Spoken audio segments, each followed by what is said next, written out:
Black Jacobins by C.L.R. James, Toussaint Louverture and the San Domingo Revolution, the sea of pages that have been laid before us today to roll through. We're going to roll. We're going to roll. You have all that you need to succeed. Let's succeed. Let's succeed in finishing off chapter 8. We're going to finish off chapter 8. Before I jump in the shower and lay it down, man, we're going to finish off chapter 8. Oh, man. Long day.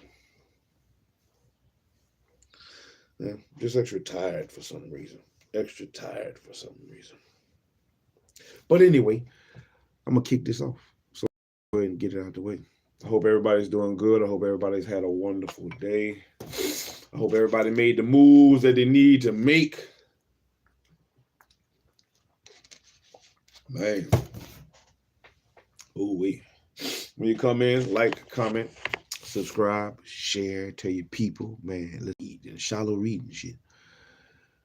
We're trying to learn something. We're trying to grow something, baby. We're trying to be something. Yeah. Something better. Build better habits, start new habits, create new habits, continue new habits. All that. We're trying to do that. And that's what we're going to do here with Reading with SHILO today. Man. I'm SHILO. I'm out here. What up? We started off earlier in chapter 8. The name of the chapter was The White Slave Owners Again. Yeah, they was trying to come back. They was trying to put people in jail and knock people out of their position so that they can come back in power and try put the colonies of San Domingo, the North and the South, back under white plantation owners' rule. The British wanted it. The Spanish wanted it. The French was still fighting in the parliaments and all that with the abolishment of slavery. And some was happy about it and some people wasn't. The mulattoes liked it, but then the mulattoes didn't. They wanted more power. All type of crazy stuff. And Toussaint was right there handling his business. So we'll get into chapter 8. We got 6 pages to read. I don't know if it's going to be the whole hour today. I'm only going to finish off chapter 8. That is the plan. Finish off chapter 8, get to chapter 9, and then I'm going to sit back and unwind. Man. I'm going to do my best to read tonight, hopefully. I feel a little sluggish, but it'll be all right. What's up, Lexi? Shalom. How you doing? Welcome. To Reading with SHILO. All right. Before we get into it, let's continue to build the habit that we're working on building, or at least that I'm working on building. And you can build it with me, man. Try to lose some weight. Work our body, work our mind, work our body. That is the plan. That is the habit that I'm trying to build. That is the routine that I've been doing. So I asked for 25 things. I want to ask you to do 25 things. I'm going to do about 50 to 100. 50 to 100 things. If I can do it, if I got the strength and the to do it, I'm going to go ahead and do 100 things, man, like I was doing earlier. 100 things. If you only do something when you're reading, man, what's up? Shalom. McDouble with a Sprite. If you only do something with me, then you have done at least 50 things in a day. I would like you to push to do more. Push yourself to do more. Get up, exercise, move your body, man. You're going to need it. You're going to need it at some point. You're going to need it. If you have children, you're going to need it. So let's keep pushing. 25 things. Give me 25 things, and I'm going to give you 50 things. I'm going to do jumping jacks. That's what I'm going to do. I'm going to start off with jumping jacks. I'm going to give you 50 jumping jacks, man. 50 jumping jacks. Whew. And by 50 jumping jacks, I'll give you 25 push-ups, and hey, we'll see. 25 other things. But hey, go, just do something. Get off your butt, man. Get off your butt, do something. Whatever you can do. You know your body. You know who you are and what you are. If you're fat, oh, man, I can't help you. You got to help get yourself out of that. What's good? Tricks, though. It was the business. We're about to do these jumping jacks, man, and work our body before we work our mind. Work our body before we work our mind. 25 things from you. I'm going to give you 50. I'm gonna give you more than 50, but let's do it, man. 25 things. Let's go, man.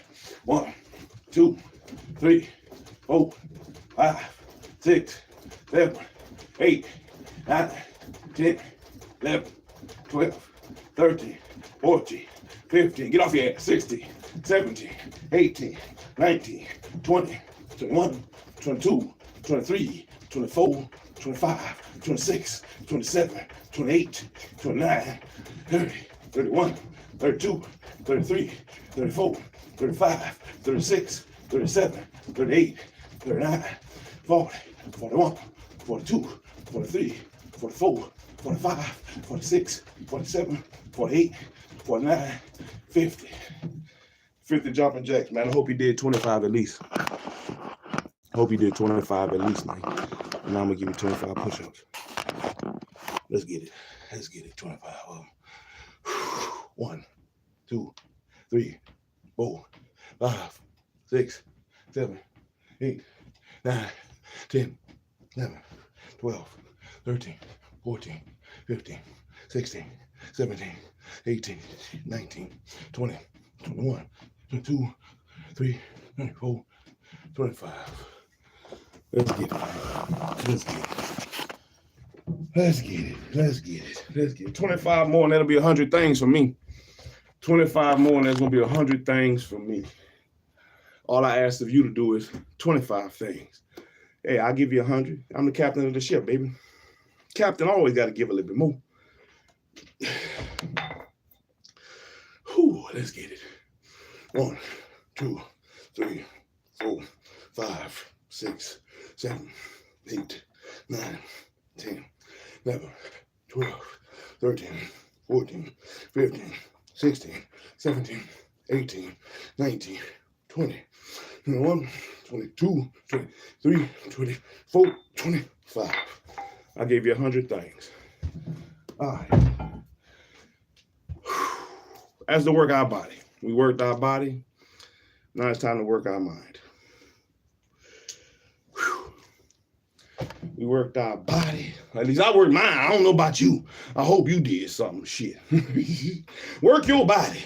Work your body. But if you don't work your body, I'm going to do me, man. Fuck it. I'm going to work mine because I feel fat. I don't want to feel fat. I don't want to be fat. Oh, no.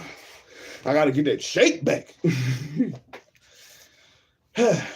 And that's a routine. That is a routine. Work your body, work your mind, and work your body. So when we finish reading,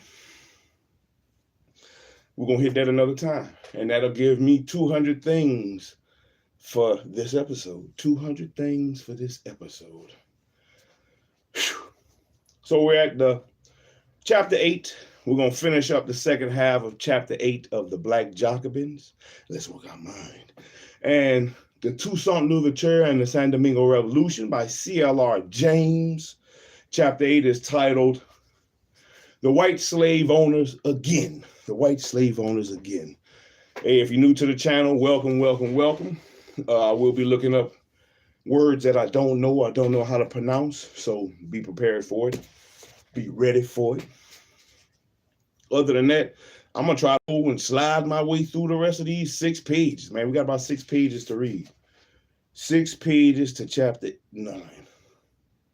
We're almost to the halfway point. We're almost to the halfway point. Chapter 10 will be the halfway point. We'll be at page like 200 and something. 220 something, which is what we need. We need to be at like 220 to be halfway. Because I have 400. We'll be reading 418 pages. 418 pages. 209. So at 209 will be, I'll just let it go to 10. Once we get to 10, I'll claim halfway. But chapter 9 will be halfway. Chapter 9, within the first session of chapter 9, we'll be halfway through the book. But let's keep pushing them. Let's keep pushing, man, because we have all we need to succeed, and we just got to do so. We got to go ahead and do like Toussaint did and cause the insurrections and kill the propaganda and all those things that are in our mind. Let's burn down the plantations in our mind and restore it to anew. But before we can do that, You got to start somewhere. You got to start somewhere. Continuation of chapter 8. Here we go. The white slave owners again. The black Jacobins, or the black Jacobins, the black Jacobins, Toussaint Louverture and the San Domingo Revolution by C.L.R. James. On the 17th of August, 1797, Toussaint went to Le Cap and called on Santanax. And after a few minutes there, he visited the Commissioner Raymond and told him that the colony would be in serious danger if Santanax did not leave at once. He did not wish to use violence against Santanax because of his official position, but Raymond, being his brother commissioner, should ask him to leave for Paris to take up his post as deputy. He said he could not give his reasons, and Raymond was thunderstruck, as well he might be. Toussaint and Santanax were the best of friends. And what had happened? He was also frightened. This was a very serious step with incalculable consequences.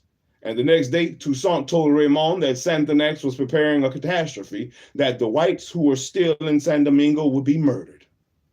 He accused Santanax of wishing to raise the blacks against the whites, and they argued with Toussaint fruitlessly and tried to point out to him the gravity of the step, which might lead to disorder and civil war in the colony, which was peaceful at last.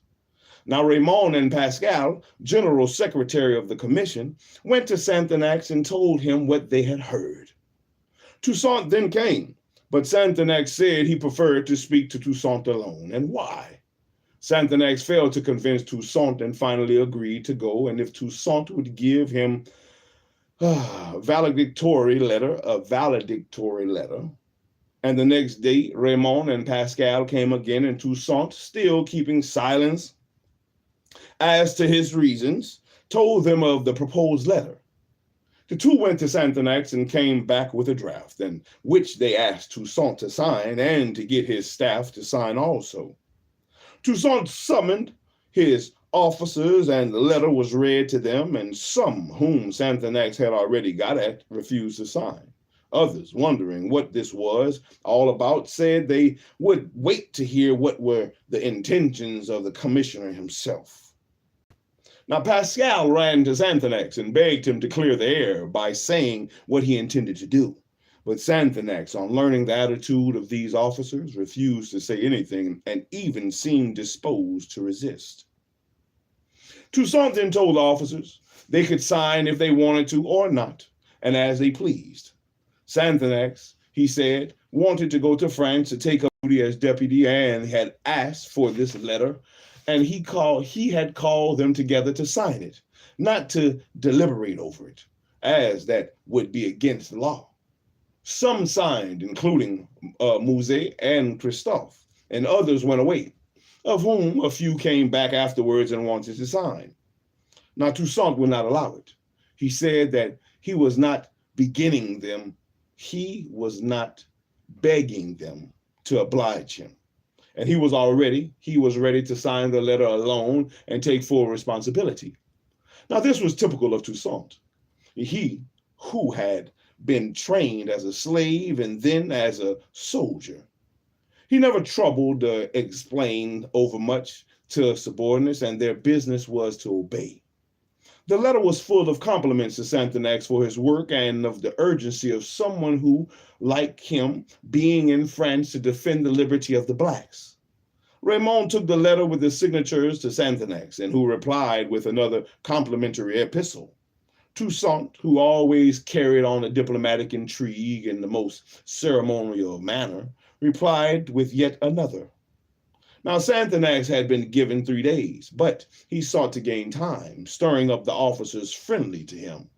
And one morning at 4 o'clock, Toussaint had the alarm cannon fired and sent General Aguet to tell Raymond that if Santanax did not leave at once, he would enter the town and embark him by force.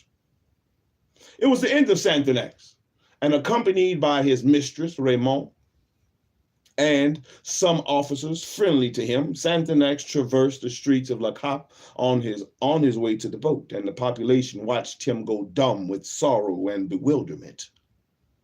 He was immensely popular with all the blacks, but Toussaint had said he was to go, and after that, nothing could save him.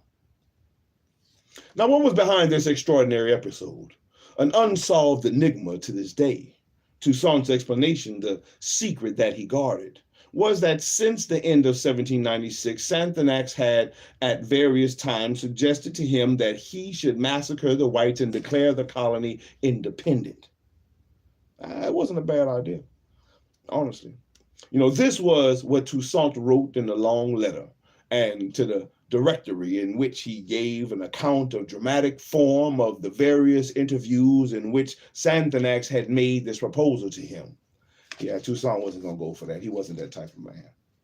He was trying not to kill as many people as he could. He didn't want bloodshed. So that wouldn't have been his action anyway. And that's why he's Toussaint. Here is part of Toussaint's story.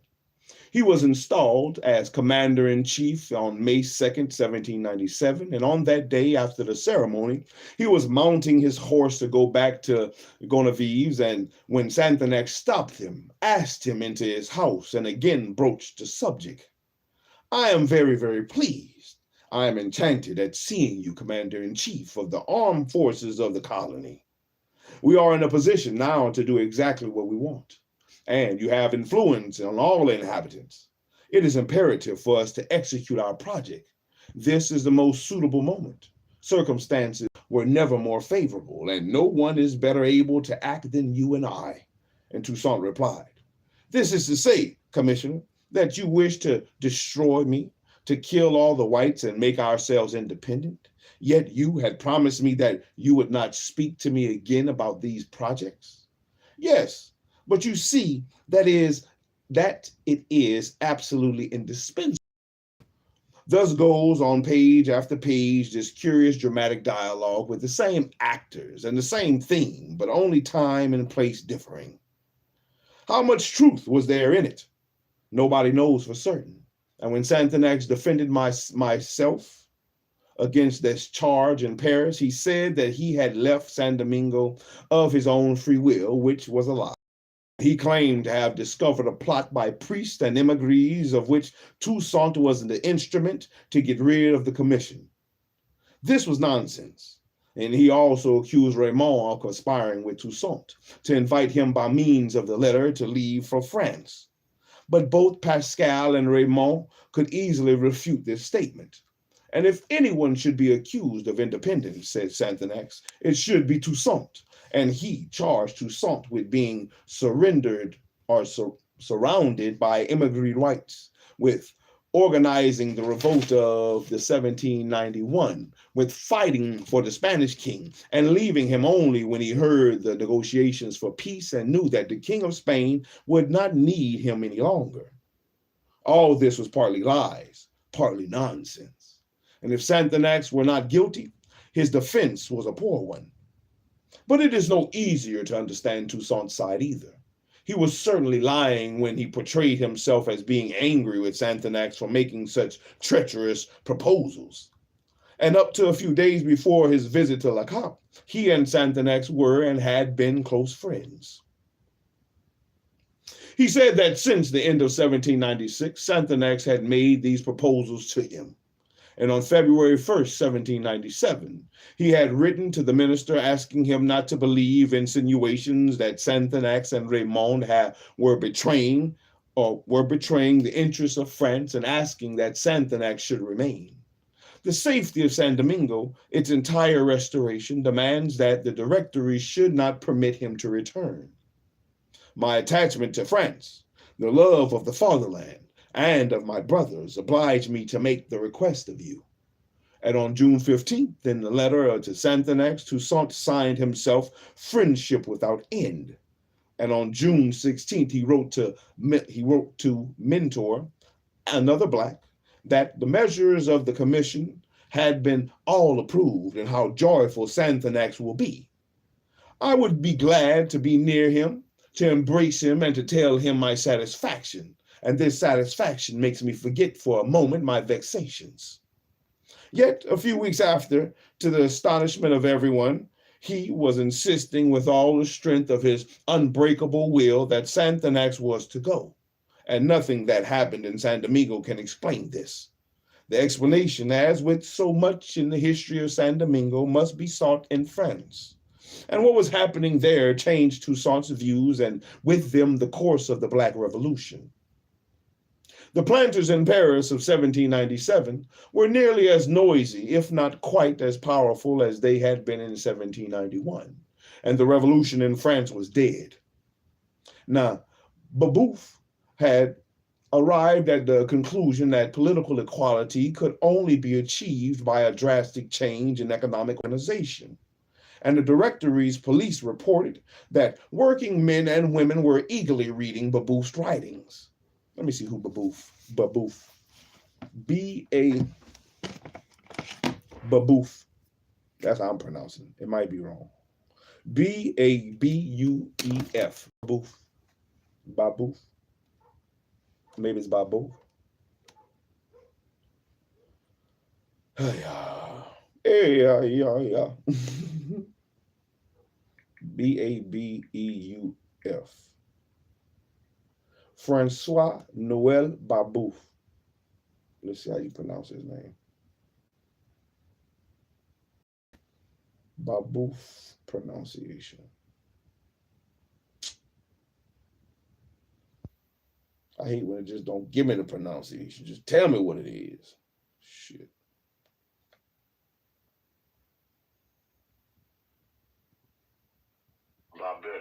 Babeuf. Babeuf. Babeuf. Babeuf. Babeuf. What kind of name is Babeuf? Babeuf.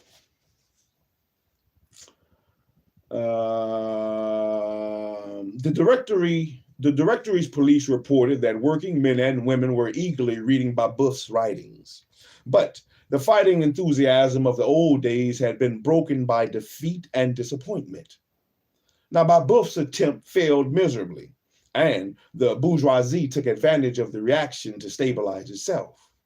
Respectable Jacobin deputies who had probably never heard of the name of Babeuf until he was captured were accused of terrorism and anarchism, and 216 former members of the convention who were due to retire in March of 1797, scarcely a dozen were reelected. And so far had reaction gone that the president of the elders of Barbé de Marbois, the intendant who had been chased from San Domingo by the Patriots in 1789. Now, Van Blanc and his party, therefore immensely reinforced after the new elections, carried on as the good old days. And why are the blacks armed as Bourbon? To destroy all parties? The unfortunate white colonists had decreased from 40,000 to 25,000. And some days later, Bourbon gave a new message to the Directory about massacres and denounced the official report as lies. Why were the whites in San Domingo suffering? The Directory was pardoning royalists in France. Of 1,500 requests for restoration of rights from immigrants, only 166 had been rejected. Yet, in the colonies, this persecution was going on. And at last, in May, the Directory was able to send a message from San Domingo. It was from Toussaint. Hatred to the English, he said, had united all parties, and the English had put the crown on their atrocities by inventing cuirasses stubbed with sharp-pointed pieces of steel with which they threw among the Republic soldiers when it came to hand-to-hand combat, knowing that most of the blacks were barefooted. Cuirasses. Let's see what that is. What is a cuirasses? Cuirasses.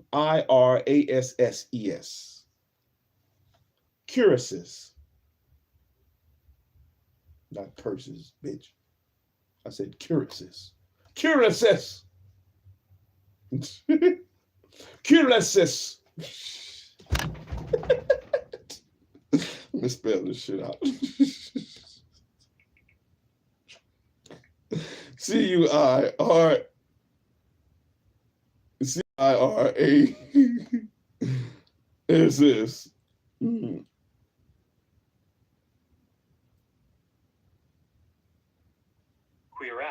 Queerus. I was way off. Queeruses. Queeruses. What is the definition? What is the meaning of what? Queeruses. What is the meaning of this? Cuirasses, a piece of armor covering the body from neck to waist. Also, the breastplate of such a piece, something such as a bony plate covering an animal, resembling a cuirass. The English had put the crown on their atrocities by inventing cuirasses stubbed with sharp-pointed pieces of steel, which they threw among the Republican soldiers when it came to hand-to-hand fighting, knowing that most of the blacks were barefooted. A piece of armor covering the body from neck to waist. And then they added stubbed with sharp-pointed pieces. A cuirasses. Cuirasses. But this hateful device has only turned out to their shame, and our soldiers have defied these weapons with an unconquerable rage and have proved that no obstacle is able to stop men carrying arms for liberty. At this stirring message, an echo from the age that still lingered faintly in their ears, the deputies broke into enthusiastic applause and demanded that it should be printed. But Von Blanc raged and stormed, said the whole was a pack of lies and nothing could be more ridiculous. And on May 27th, he made the fiercest attack yet made on Sandanax. He was covered with blood of the whites. He was made atrocious laws, and which the tigers of Libya would not make if tigers had the misfortune to need laws. He has raised impositions. He has pocketed vast sums of which he has given no account. And all of this was untrue. And if Sandanax had whites killed, it had been in defense of the Republic. He had not stolen any money, and to the end of his days, he remained a poor man. And it was his legislation in favor of the blacks that was driving Von Blanc and the colonists wild.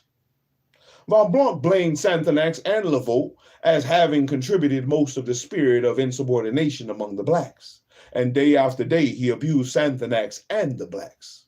These are those blacks without whom the colony would assuredly have been British. Now, Barbet accused the laborers of being the passive and servile instruments of Sandanax's crimes.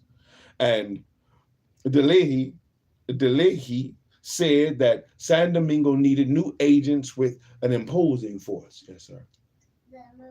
All right. So what time is it? All right.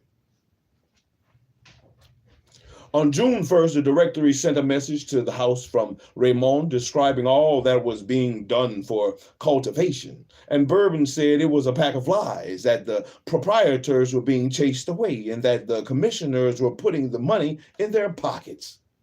Now, Von Blanc said that the same boat which brought Raymond's dispatch had brought Marshal Bessy, a Creole general, who said that the colony was in the wildest disorder. He asked for the recall of Sandanax, and Guerin Coulon defended Sandanax but finally a motion proposed by Von Blanc and Villaret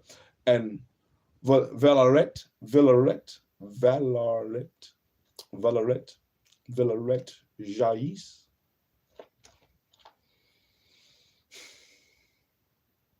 But finally, a motion proposed by Von Blanc and Villaret Jaïs was carried by the enormous majority, and on June 3rd, the House decided on the recall of Raymond, Room, and Sandanax.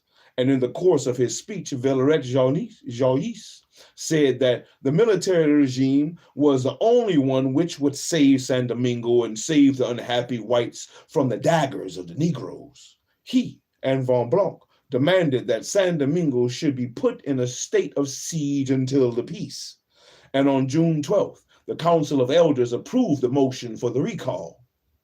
Santanax most certainly had friends in France who kept him informed, and Toussaint, we know, had his private agents. But even without these special sources of information, San Domingo knew, for the news was appearing day by day on the Moniteur, the official journal, and the Moniteur of June 12th carried an announcement of the letter from Lord G to the Directory requesting a passport for the English representative to Paris to discuss terms of peace.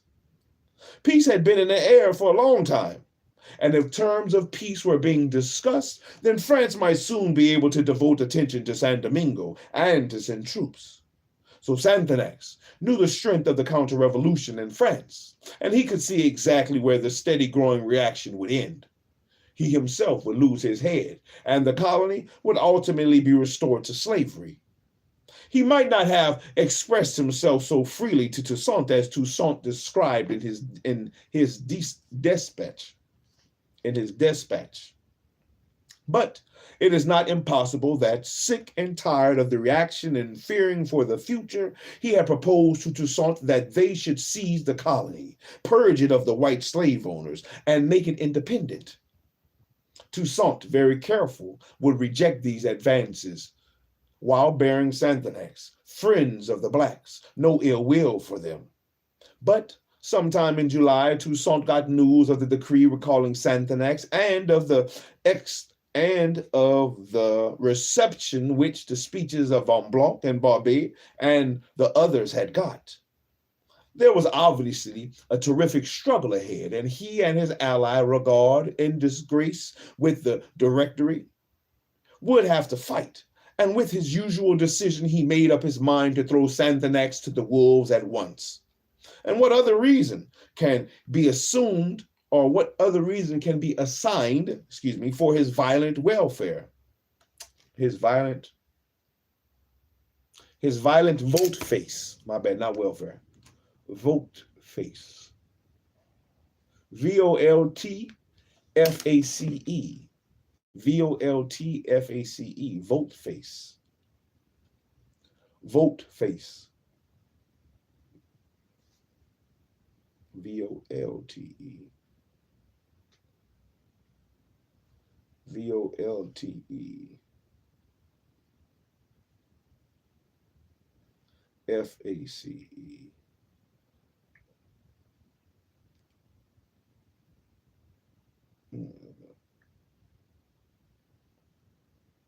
A volte-face is a sudden change in opinion, position, or plan of action. For example, the prime minister had to make an embarrassing volte-face on the issue. So what other reason can be assigned for his violent, sudden change in opinion, or sudden change in position, or sudden change in plan of action? His volte-face.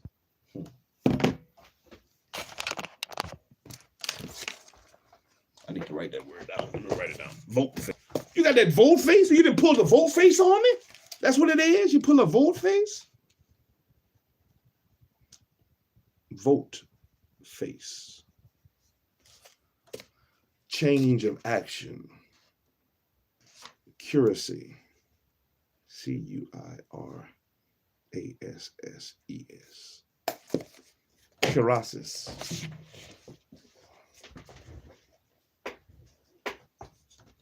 Whatever the reasons for the dismissal of Santanax, the fact itself was of enormous significance, and henceforth the French government suspected Toussaint of a design to make the colony independent, and Toussaint feared the intention of the French to restore slavery, and the Directory itself had no intention of restoring slavery.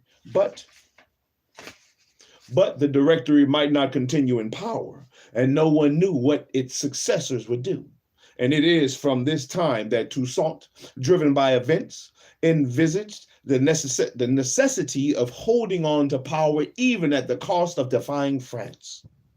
How acutely he had foreseen the course of French politics was proved by the events of the next few months.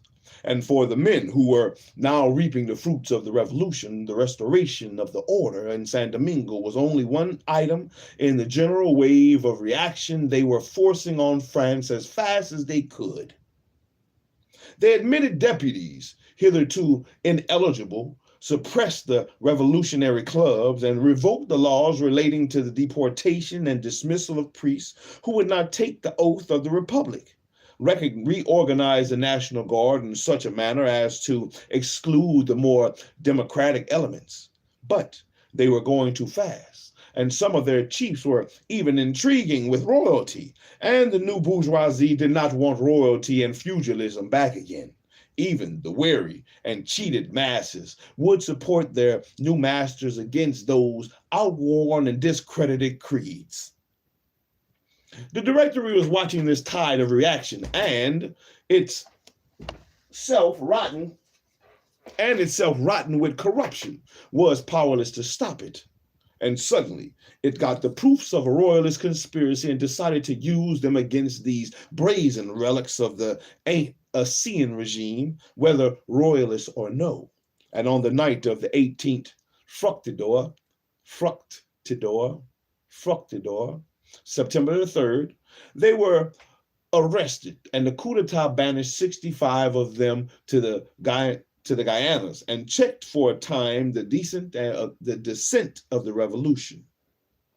Among the 65 were Vablanc, Valerette Jaïs, Barbé de Mabois, Bourbon,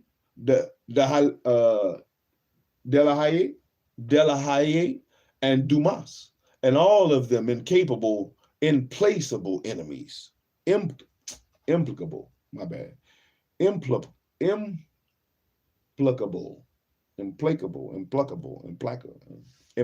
that's right, implacable, I was right. All of them implacable enemies of the new regime in San Domingo. Black freedom was saved for a time, but Toussaint had had a serious shock. And on November 5th, he addressed a letter to the Directory, which is a milestone in his career. And he did not know then of the coup d'etat of the 18th of Fructidor, when Von Blanc and his band had got their deserts. He wrote still under the belief that the reactionary group of the old slave owners had strong influence in the legislature, and the Directory itself he did not accuse openly. But he let it see that he no longer had confidence in it, and that henceforth the blacks were going to watch every party in France. The impolitic and incendiary discourse of Von Blanc has not affected the blacks nearly as much as their certainty of the projects which the proprietors of San Domingo are planning. Insidious declarations should not have any effects in the eyes of wise legislators who have decreed liberty for the nations. But the attempts on that liberty, which the colonists propose, are all the more to be feared because it is with the veil of patriotism that they cover their detestable plans. We know that they seek to impose some of them on you by illusory and suspicious promises, specious promises, in order to see renewed in this colony its former scenes of horror. And already perfidious emissaries had stepped in among us to ferment the destructive leaven prepared by the hands of liberticides. Boy, that little last sentence was a whole little thing put together, man. Oh man, ferment the destructive leaven. Already perfidious emissaries have stepped in among us to ferment the destructive leaven prepared by the hands of the liberticides.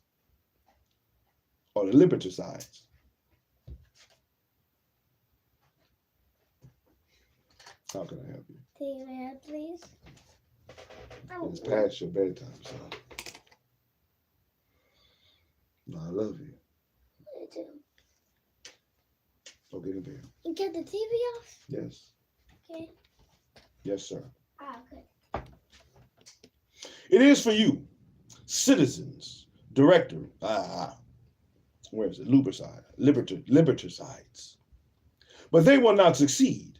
I swear it by all that liberty holds most sacred, and my attachment to France, my knowledge of the blacks, make it my duty not to leave you ignorant either of the crimes which they meditate or the oath that we renew, and to bury ourselves under the ruins of a country revived by liberty rather than suffer the return of slavery. It is for you, citizens, directors, to turn from over our heads to the storm which the eternal enemies of our liberty are preparing in the shades of silence.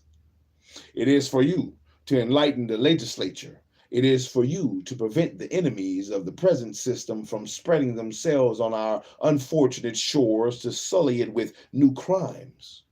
Do not allow our brothers, our friends, to be sacrificed to men who wish to reign over the ruins of the human species. But no, your wisdom will enable you to avoid the dangerous snares which our common enemies hold out for you. I send you with this letter a declaration which will acquaint you with the unity that exists between the proprietors of San Domingo who are in France and those in the United States and those who serve under the English banner. You will see that there is a resolution, unequivocal, and carefully constructed for the restoration of slavery. And you will see there that their determination to succeed has led them to envelop themselves in the mantle of liberty in order to strike it more deadly blows. You will see that they are counting heavily on my complacency in lending myself to their perfidious views by my fear for my children. And it is not astonishing that these men who sacrifice their country to their interests are unable to conceive how many sacrifices a true love of country can support in a better father than they. And since I unhesitatingly base the happiness of my children on that of my country, which they and they alone wish to destroy. I shall never hesitate between the safety of San Domingo and my personal happiness, but I have nothing to fear, and it is to the solicitude of the French government that I have confided my children.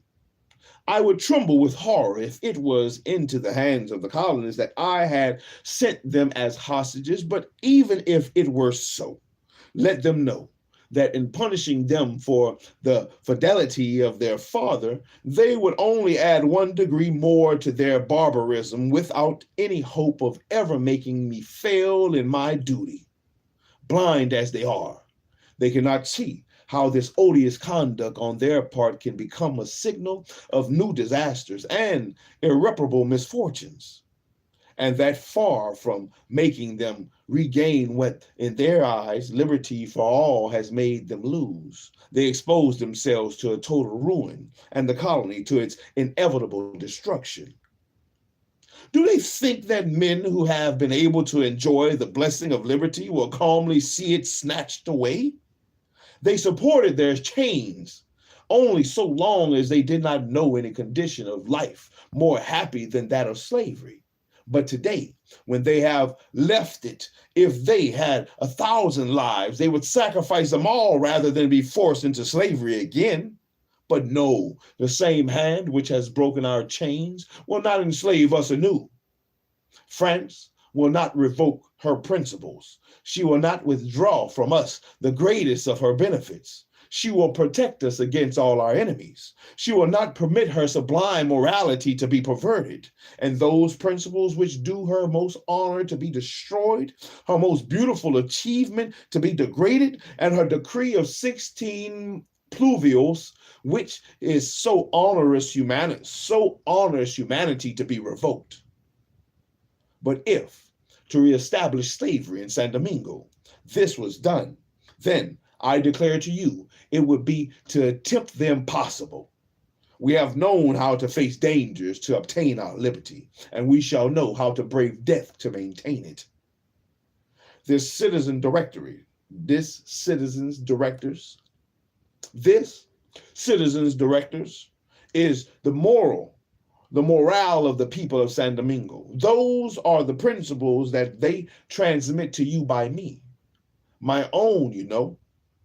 It is sufficient to renew my hand in yours, the oath that I have made, to cease to live before gratitude dies in my heart, and before I cease to be faithful to France and to my duty, before the God of liberty is profaned and sullied by the liberticides, before they can snatch from my hands that sword, those arms which France confided to me for the defense of its rights and those of humanity, for the triumph of liberty and equality. Exiles on democracy, Paine on the rights of man, the Declaration of Independence, the Communist Manifesto. These are some of the political documents which, whatever the wisdom or weakness of their analysis, have moved men and will always move them, for the writers, some of them, in spite of themselves, strike chords and awaken aspirations to sleep that sleep in the hearts of the majority of every age. But Pericles, Tom Paine, Jefferson, Marx, I know I'm saying that wrong. It's not Pericles. Pericles. Pericles, maybe it's Pericles. Pericles. Yeah, that's what it is. Pulled it right up. But Pericles, Tom Paine, Jefferson, Marx, and Engels were men of a liberal education, formed in the traditions of ethics, philosophy, and history. And Toussaint was a slave, not 6 years out of slavery, bearing alone the unaccustomed burden of war and government, dictating his thoughts in the crude words of a broken dialect, written and rewritten by his secretaries until their devotion and his will had hammered them into adequate shape. Superficial people have read his career in terms of personal ambition,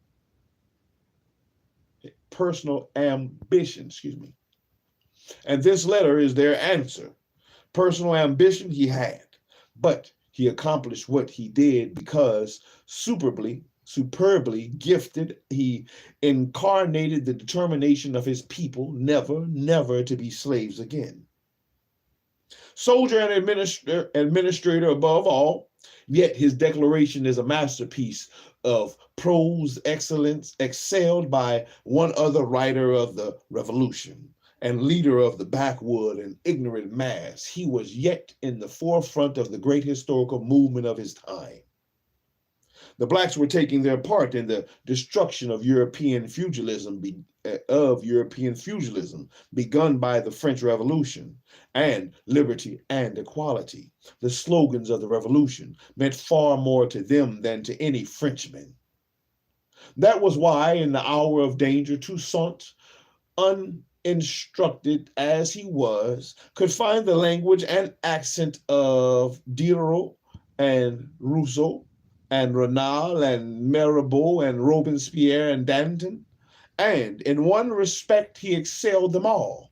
For even though these masters of the spoken and written word, owing to the class compilations of their society, too often had to pause, to hesitate, to qualify, Toussaint could defend the freedom of the blacks without reservation, and this gave to his declaration a strength and single-mindedness rare in the great documents of the time. And the French bourgeoisie could not understand it, and rivers of blood were to flow before they understood that, elevated as was his tone, Toussaint had written neither bombast nor rhetoric, but the simple and sober truth. And that was chapter 8. I read good tonight. Tired of shit, but I read good. At least to me. I still stumbled over a couple of words, but all in all, the inflection was good. The stoppages after each sentence, the pauses and commas and area. I think I read it nice. Better than this morning. better than this morning. But that was chapter 8. That was chapter 8, the white slave owners again, in part 14 of the Black Jacobins, the Toussaint Louverture and the San Domingo Revolution by C.L.R. James, the sea of pages that he laid before us so we could roll through. We could expose the lies that history has told and unearth the truths that they have hidden in books. Dive deep into the sea of pages like Jacques Cousteau and bring the treasures up. Let's bring the sunken treasures up so they can be heard and noticed and seen. Look at the beauty that is within this. Look at the pearls, the diamonds, the rubies, the jewels, the gold. Look at how it shines upon the propaganda that has been given us. Start a revolution in your mind. You have to start the revolution in your mind. Burn down the plantations in your mind. Get rid of the propaganda in your mind. Defend your mind. Protect your mind. Renew your mind. But you got to put the good shit back. You got to put the good shit back and be aware of what you're allowing to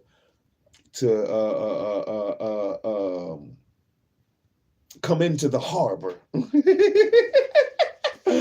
What you're allowing to land in the harbor, what armies and pirates you're allowing to rummage and fool you and hoodwink you.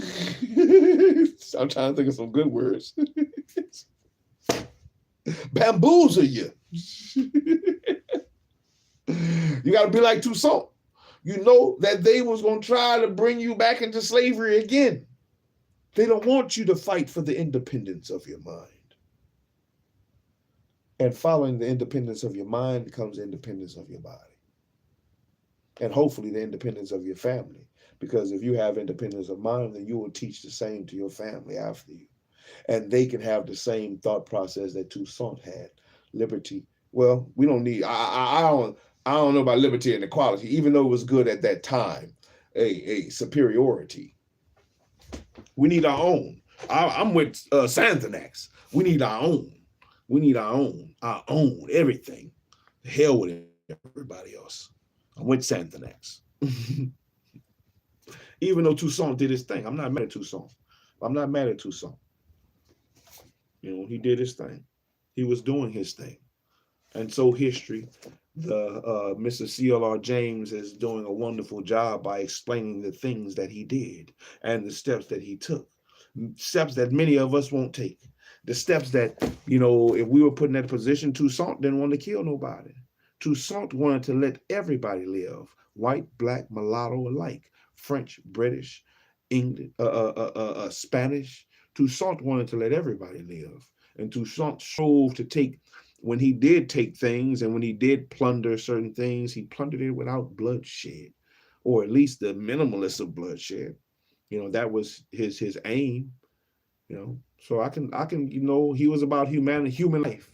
He didn't want, you know, he was not going to do to others what they have done to them. And sometimes, man, that's a difficult, it takes some discipline. It takes discipline to not allow the atrocities and horrors to harden your heart and harden your mind with the thought of revenge. He just wanted his people to be free. So Toussaint was doing his thing. Toussaint was doing his thing. And we're going to continue to read about the things Toussaint have done in the book, The Black Jacobins. And we'll come back next time with chapter 9. In the next episode, which will be episode 15, we'll come back and start chapter 9, the expulsion of the British. The expulsion of the British. Oh, man. Oh, man. What a read. Immigrants. The immigrants, if you didn't know, if y'all don't catch it before, were the white, they were like white slaves. What? Indentured servants. The immigrants were indentured servants, white indentured servants that came from France. Yeah, I think chapter 9 is going to be 2 parts. Chapter 9 will be 2 parts. I don't think I'll be able to run through it in an hour. Hey, I wasn't expecting to read for an hour, but we read an hour. We got an hour reading. We got an hour reading today, which is good. Which is good. Good thing. Good thing. But let's continue on with the program. Let's continue on with the program, man. You have all that you need to succeed, man. We got to succeed. So I succeeded in small, which was completing the mission for today, which was to finish chapter 8. I succeeded in small.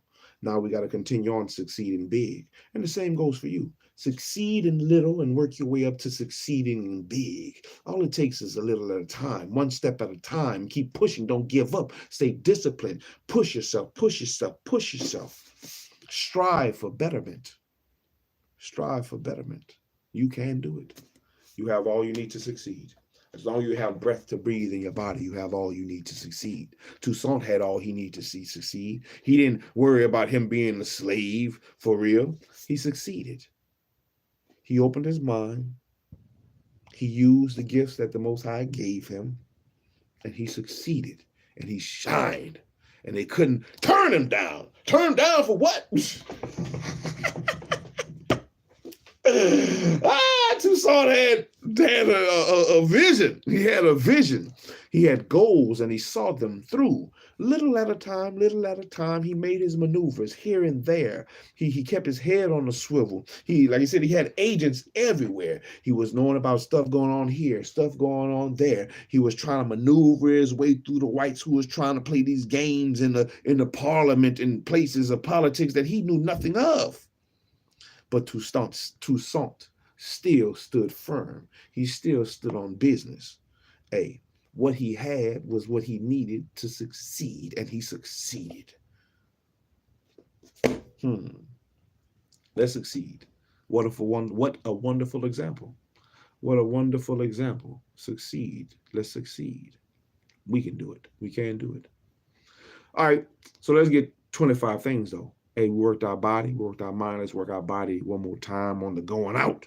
On the going out, all I ask of you is 25 things, man. If you can't give me 25 things, then you need to do 25 things for real. Hey, man, do what is comfortable for you, but don't cheat yourself. And you need to build up yourself. If you can't do 25 things right now, you need to work yourself up to doing 25 things. And if you can do 25 things, work yourself up to doing 50 and keep on going. Let's go, let's go, let's go, let's grow, let's grow, let's grow. That's what we got to do. Go, grow, get better and better. If not for yourself, but for the ones who come after you, man. We have to set better examples. You know, I didn't like to read, but I love that my sons get to see. This is another aspect of all of that they get to see. They get to see Daddy read. And hopefully, by them seeing me read, it'll push them to read. Just like they see me fish, just like they see me hunt, just like they see me build. They are part of these things. And hopefully, these will become core memories in their minds. So if not for yourself, do it for the ones that come after you. Be better for them. Be better for yourself first and foremost. But, remember that your betterment has an adverse reaction on others. Your horrible and wickedness has an adverse reaction on others. Whether you want to believe it or not, you are a teacher, whether you want to believe it or not. Your actions teach. Your actions will speak more louder than the words you ever will say out your mouth. Show them better than you showed them before. And it starts with one step, creating a better habit. And reading with SHILO is the creation of a better habit. Let's keep pushing as I roll through the sea of pages, as I pirate my way through the sea of pages, as I destroy the worlds with the sea of pages, the Shiloheimer. That's what I will be. I have become destroyer of worlds. I will keep tearing down whatever worlds I need to be tearing down. And let me read, because I do that. I'll read. I may not be good at other stuff, but I can read. I mean, I like to read, but I can read this shit. But yeah, let's get 25 things, baby. I'm going to give you my 100 again. I'm going to get 100 things in that thing. 100 in that thing. I'm gonna get 50 jumping jacks, 25 push-ups, and 25 of them dumbbell presses. I'm gonna give you 100 things, but all I ask of you is 25, man. I'm the captain of the ship, man. I'm out here. Now, I ain't got no name for the ship yet, but when I get the name, we're gonna bust it up. Like on Luffy, One Piece. Let's get it so we can get out of here, man. Let's finish strong. Finish strong. Start strong. Finish strong. Let's go. Let's go. 25 things. Get off your ass. Get off your ass. Let's do something. 25 things. Oh, Lord. I can feel the water jiggling in my stomach. Oh, Lord. 25. 50 of them. I'm going to give you 50. 25 of them, no. 25 is what I ask of you. Do 25. Do something. 25 something. Let's go. 1, 2, 3, 4, 5, 6, 7, 8, 9, 10, 11, 12, 13, 14, 15, 16, 17, 18, 19, 20, 21, 22, 23, 24, 25, 26, 27, 28, 29, 30, 31, 32, 33, 34, 35, 36, 37, 38, 39, 40, 41, 42, 43, 44, 45, 46, 47, 48, 49, 50. My pants is falling. I thought I had tied them tight, but I guess not. Let's get the push-ups out the way. 25 push-ups now. Let's go. Let's get it. 1, 2, 3, 4, 5, 6, 7, 8, 9, 10, 11, 12, 13, 14, 15, 16, 17, 18, 19, 20, 1, 22, 3, 24, 25. Last 25. Do something. Last 25.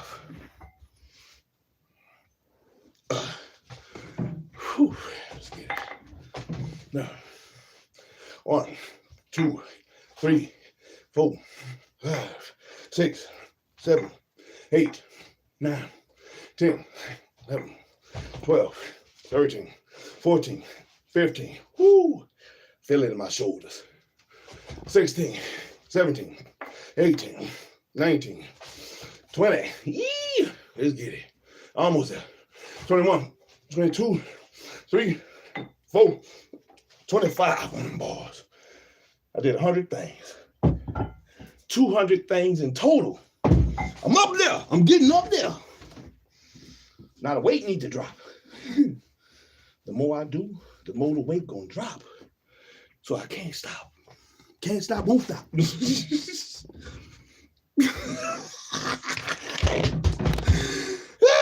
did it. Oh man, can't stop, won't stop. Hey man, that has been today's episode, man.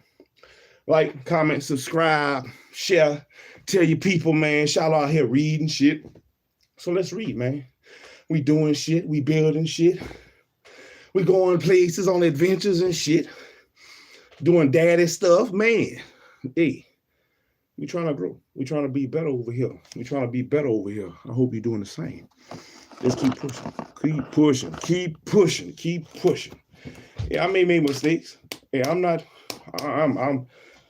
man. I'm fallible just like any other man. We might make mistakes, but you get your ass up. Get up and keep pushing. Keep pushing. Some days it may be harder than others, but you got to keep pushing. Got to keep pushing. Like I said, as long as you got breath to breathe, you got everything you need to succeed. As long as you have breath to breathe, you have everything you need to succeed. He's in you. Use your powers. Use your powers. Use your gifts. Develop them. Strengthen them. You're going to need them. Share them. Build upon them, add to them, because you're going to need them. You're going to need them. But hey, I thank everybody that stopped by. I thank everybody that stuck with me. I appreciate it all the comments. Thank you. The likes. Thank you. Hey, I'm almost to 1,000 subscribers, everybody, man. We're out there. I'm almost to 1,000. That's the first milestone. 1,000 subscribers, man. Hey, let's keep pushing, man. Let's keep pushing. Thank you, everybody. Thank you, everybody who is helping me to reach to that 1,000 subscribers. I got to keep pushing. I got to keep pushing, just like I tell you to keep pushing. Whew. And believe me, man, waking up and reading, oh, man. Hey, but my sleep is crazy. So if I don't sleep all through the night, and I get up at 3 o'clock in the morning, 4 o'clock in the morning, something like that, hey, I'll wake up and do another episode of Reading with Shalom, and we'll get to reading. And be on the lookout for Rise and Scripts. Definitely we'll be doing another episode of Rise and Scripts tomorrow. And we will be, let's see what we in.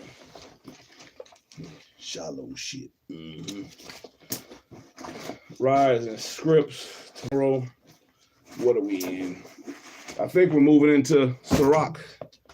We're going to be moving into the book of C.L.R. in the Apocrypha in the morning and Rise and Scripts. Let's see. Yes, we'll be starting in C.L.R. We'll see how we get. We'll probably read like the first 5 chapters of C.L.R. C.L.R. or Ecclesiasticus.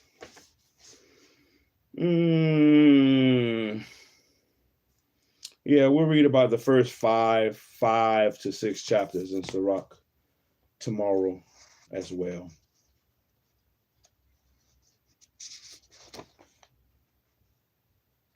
Probably 5. Because we're going to read the prologues. We're going to read the prologues to it. And then we'll pick up in the first 5 chapters. We'll see how long the first 5 chapters take us. It shouldn't take us long. So be ready for Rise and Scripts tomorrow. And be ready for the continuation of reading, or the next episode, episode 15 of Reading with Shalom. We'll be back. And we'll keep pushing until we finish the book. Because we got to get to the end. We got to make it to the end. We got to get the finish line. It's the 27th book that I got to assassinate. Book number 27. I've been marking them down. Look at that there. Ooh, 27th book assassinated. Excuse me. This will be the 27th book. I'm proud of myself. Hey, but I hope everybody has a wonderful night, man. I hope everybody has a wonderful night. Shalom, shalom, everybody, man. Let the Most High will be done, whatever it be. Let it be done. Can't be nothing else than what I am. I am that I am. Let's keep pushing. I'm out here. Until next time, baby. Shalom out. I'll holler at y'all later.